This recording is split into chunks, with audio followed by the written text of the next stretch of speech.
दोस्तों, आज हम सच्ची घटना से इंस्पायर्ड एक crime drama film the classified files की स्टोरी सुनेंगे, जो 1978 में बुसान में घटे किडनैपिंग केस पर बनी है। ये फिल्म 1978 में बुसान में किडनैप हो चुकी उंजुन नाम की एक छोटी बच्ची की कहानी है, जिसका 2 हफ्ते तक कुछ सुराग नहीं मिलता। और उंजुन की मदर भी परेशान होकर किम नाम के फॉर्चून टेलर के पास जाती हैं, जहां उसे पता चलता है कि उंजुन अभी जिंदा है और अगर गिल नाम का पुलिस ऑफिसर इस केस पर इन्वेस्टिगेट करे तो वो जल्द ही मिल सकती हैं। फिल्म की शुरुआत 1978 की टाइमलाइन से होती है। उंजुन अपनी फ्रेंड के साथ अपने एलिमेंट्री स्कूल से बाहर निकल रही होती हैं। तभी वहाँ एक अनजान आदमी दोनों से हेल्प मांगता हुआ उन्हें उठाकर ले जाता है। उंजू के माता पिता को पता चलता है कि कोई उनकी बेटी को उसके स्कूल के सामने से अपनी कार में बिठाकर ले गया है। इन्वेस्टिगेशन शुरू होती है। सबसे पहले पुलिस को उंजू के ड्राइवर और उसकी नैनी पर शक होता है। उंजू के ड्राइवर को पुलिस द्वारा पीटा जाता है और उसे टॉर्चर भी करते हैं। उंजू की मदर और उसकी आंटी भी एस्ट्रोलॉजर्स और फॉर्चून टेलर्स के पास जाने लगते हैं, जिससे उन्हें कुछ पता चल सके। और ड्राइवर के टॉर्चर को देखकर उंजू के पिता चीफ ऑफिसर को कंप्लेंट करते हैं। वो बुसान में सबसे अमीर आदमी होने की वजह से उसकी कंप्लेंट को सीरियसली लिया जाता है और इस केस को ऑफिसर गिल लीड करने लगता है। ऑफिसर गिल के अपने सीनियर के साथ पास्ट में हुए बुरे बर्ताव की वजह से उसे कहीं और ट्रांसफ़र कर दिया गया था। इस केस से वो फिर से अपनी खोई हुई पोजीशन कमा सकता है। सीन उंजू के घर पर आती है। वहाँ ऑफिसर गिल उंजू के माता पिता को अपने ऑब्जर्वेशंस बोल रहा होता है। उंजू की फ्रेंड के स्टेटमेंट के अनुसार किडनैपर उनके स्कूल के पास से दोनों को अपनी कार में बिठाकर ले गया था। थोड़ी देर बाद उसकी फ्रेंड को उसके घर ड्रॉप करके उंजू को वो अपने साथ ले गया। किडनैपर जो भी था उसे ये नहीं पता था कि उंजू का एक ड्राइवर भी है जो रोज़ उसे रिसीव करने जाता है। किडनैपर को ये भी नहीं पता था कि किसे किडनैप करना है। दोनों में से जिसका भी घर पहले आता वो उसे ड्रॉप करके दूसरे को किडनैप कर लेता। उसे बस दोनों में से किसी एक को किडनैप करना था। ऑफिसर गिल ये भी बोलता है कि ये केस उसकी ज्यूरिसडिक्शन में नहीं आता और वो इस केस के लिए टीम नहीं बना सकता, जिस पर उंजू के पिता बोलते हैं कि उसने ऑलरेडी चीफ ऑफिसर से बात कर ली है और गिल को टेम्पररी इस ज्यूरिसडिक्शन में ट्रांसफ़र कर दिया गया है। वो ये भी बोलता है कि इस केस को सॉल्व करने के लिए वो गिल को कुछ भी दे सकता है, चाहे पैसे या हायर पोस्ट पर प्रमोशन। एक्चुअली गिल के पास्ट रिकॉर्ड्स को देखते हुए वो गिल को ही केस लेने पर इंसिस्ट करते हैं।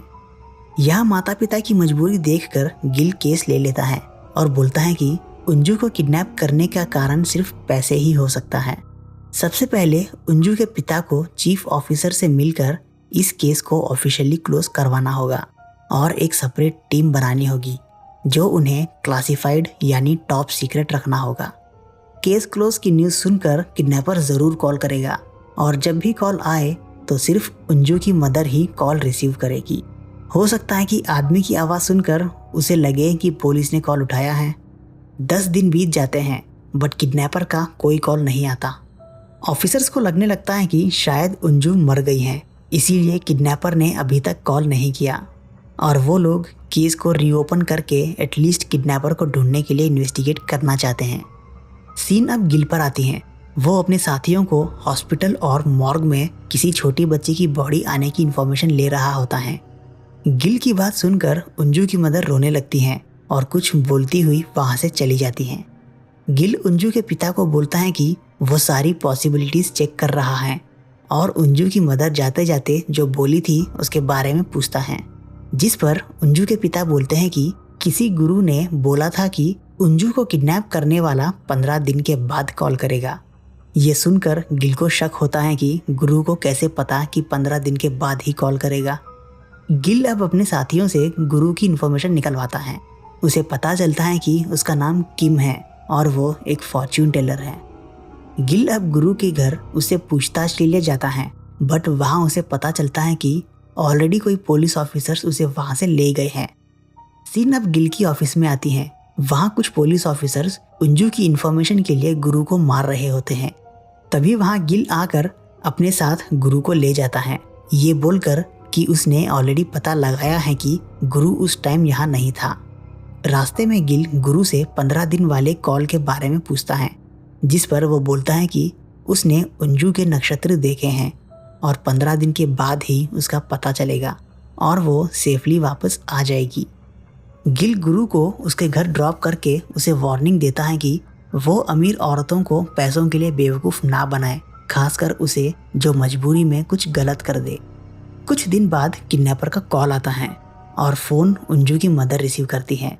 वो उन्हें 50,000 कैश रेडी करने बोलता है और बोलता है कि अगर पुलिस को कुछ भी पता चला तो अंजू को मार दिया जाएगा, और साथ ही वो एक एड्रेस भी देता है जहाँ से उन्हें अंजू की फ़ोटोज़ मिलती हैं और अगले दिन कैश लाने बोलता है। अंजू की मदर अपनी बेटी की जिंदा होने की खबर सुनकर खुश होती हैं और तभी अंजू की आंटी बोलती हैं कि जैसा गुरु ने बोला था वैसे ही 15 दिन के बाद कॉल आया है।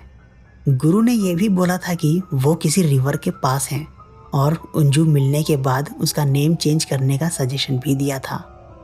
सीन चेंज होकर गिल पर आती हैं। वो कार ड्राइव करता हुआ अंजू की मदर पर नज़र रखे होता है। आज किडनैपर को पकड़ने का फर्स्ट अटेम्प्ट है और अंजू की मदर उसे पैसे देने आई होती है। दिन बीत जाता है बट कोई नहीं आता। किडनैपर उसे अब बीच पर बुलाता है। वो बीच पर वेट करती रहती है। अगली बार किडनैपर उसे टनल के पास बुलाता है। ये अब थर्ड अटेम्प्ट होता है। अंजू की मदर किडनैपर को बोलती है कि उसे उन पर ट्रस्ट करना होगा, उन लोगों ने पुलिस को नहीं बुलाया है। अंजू की मदर जब टनल के पास होती हैं, उसके पास से कुछ कार्स गुजर रही होती हैं। वो गिल पर चिल्लाती हुई बोलती हैं कि या तो वो पुलिस की कार थी या किडनैपर्स की। गिल अपने साथियों से किडनैपर के कार की इन्फॉर्मेशन निकलवा रहा होता है, जिसके पहले के 2 डिजिट्स उसे अंजू की फ्रेंड को हिप्नोसिस करके मिले थे। अब अंजू को किडनैप हुए 30 दिन हो चुके थे और उसकी मदर भी काफ़ी बीमार होती है। तभी किडनैपर का फिर से कॉल आता है। वो अब सियोल में मिलने बोलता है। अंजू का पिता गिल को पैसे देकर बोलता है कि वो कोरिया के बेस्ट डिटेक्टिव को हायर करेगा। ये बोलकर सियोल चला जाता है। सीन अब गिल और अंजू की मदर पर आती हैं। वो उसे भी सियोल जाने बोलती हैं और गुरु किम को भी साथ ले जाने बोलती हैं। सीन अब किम पर आती हैं। वो एक क्लिनिक में होता है जहाँ उसकी बेटी की नाक पर चोट लगने की वजह से उसकी नाक से काफ़ी खून बह रहा था और उसकी वाइफ अपनी रिंग बेचकर उसका इलाज करवा रही थी। सीन फिर से गिल पर आती है। वो अपने कुछ साथी और किम को लेकर सियोल जा रहा होता है। चीफ ऑफिसर के इंस्ट्रक्शंस पर सियोल में एक स्पेशल इन्वेस्टिगेशन टीम बनाई जाती है, जहां सियोल और बुसान की टीम साथ काम करने लगते हैं। उस टीम का चीफ एक प्लान बनाता है। उसके हिसाब से बुसान की टीम किडनैपर पर नज़र रखेगी और सियोल की टीम उन्हें बैकअप प्रोवाइड करेगी।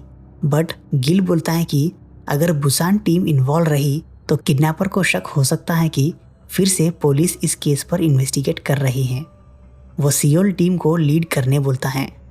उस रात सोने से पहले गिल गुरु को पूछता है कि कल किडनैपर का कितने बजे कॉल आएगा, जिस पर वो सुबह 10 बजे बोलता है। ये सुनकर गिल थोड़ा हैरान होता है और गुड नाइट बोलकर सो जाता है। गुरु वही पूरी रात बैठकर मेडिटेशन कर रहा होता है और उसे अंजू के कुछ विजन्स दिखाई दे रहे होते हैं। अगले दिन सुबह किडनैपर का कॉल आता है और अंजू की आंटी कॉल रिसीव करती हैं, बट वो फिर से आफ्टरनून कॉल करेगा बोलकर डिस्कनेक्ट करता है। तभी गिल की नज़र दीवार पर टंगी घड़ी पर पड़ती है और उसमें सुबह के 10 बज रहे थे। आफ्टरनून किडनैपर कॉल करके एक एड्रेस देता है और आंटी पैसे लेकर वहाँ से निकलती है।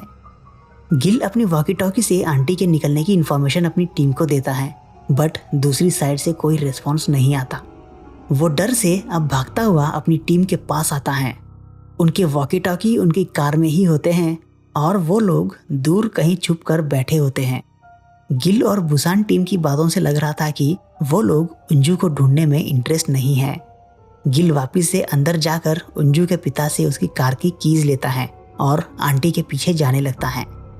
गिल जब आंटी के पीछे होता है, वो सियोल टीम को वॉकी टॉकी से मैसेज दे रहा होता है, बट चैनल चेंज होने की वजह से दूसरी साइड से कोई रिस्पॉन्स नहीं मिलता। बुसान टीम के चीफ को आंटी के बारे में पता होने के बावजूद भी वो सियोल टीम को इन्फॉर्मेशन नहीं देता।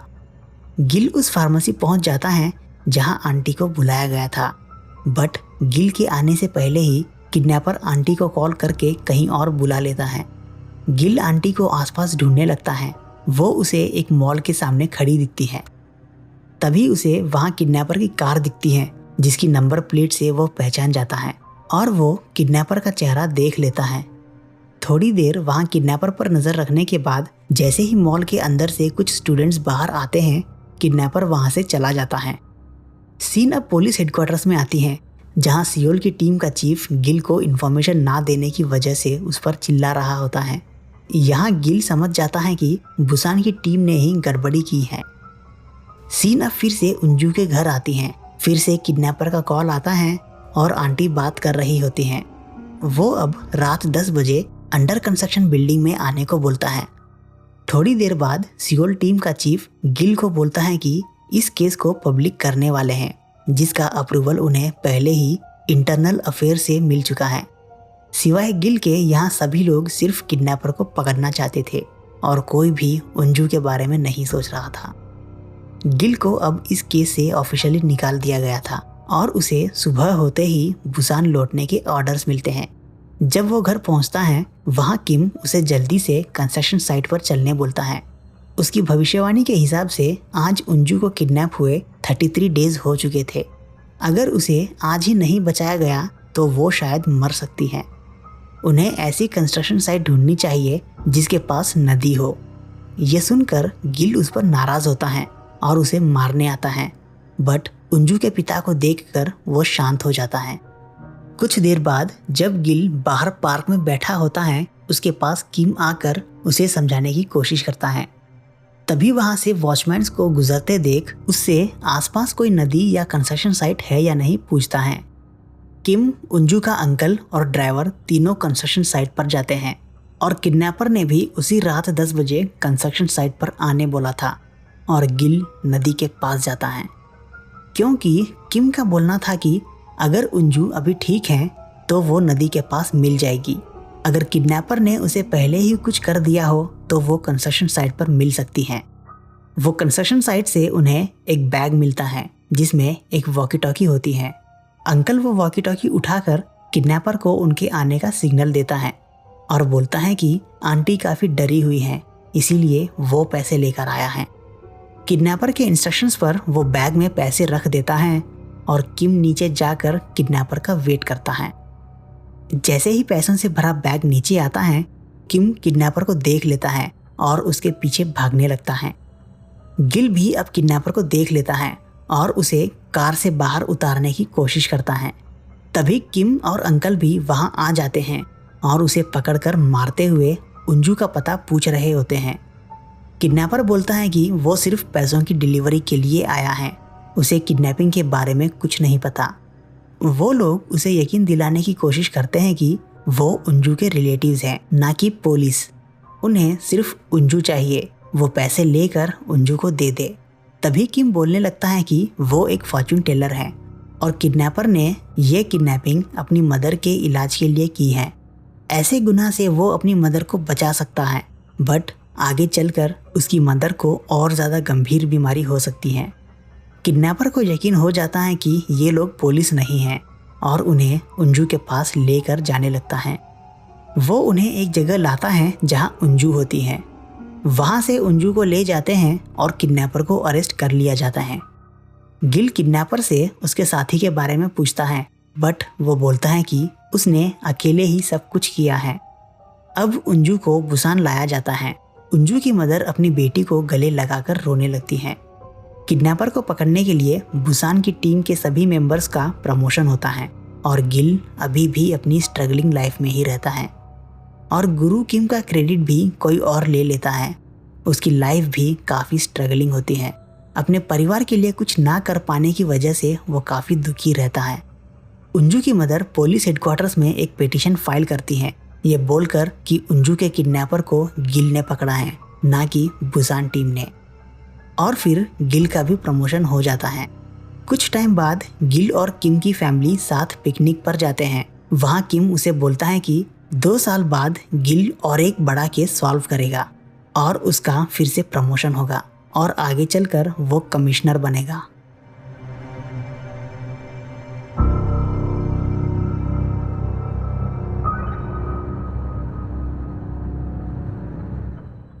आज के वीडियो में बस इतना ही। सब्सक्राइब करें, लाइक और शेयर भी करें। मैं फिर मिलूंगा आपसे अपनी अगली वीडियो में।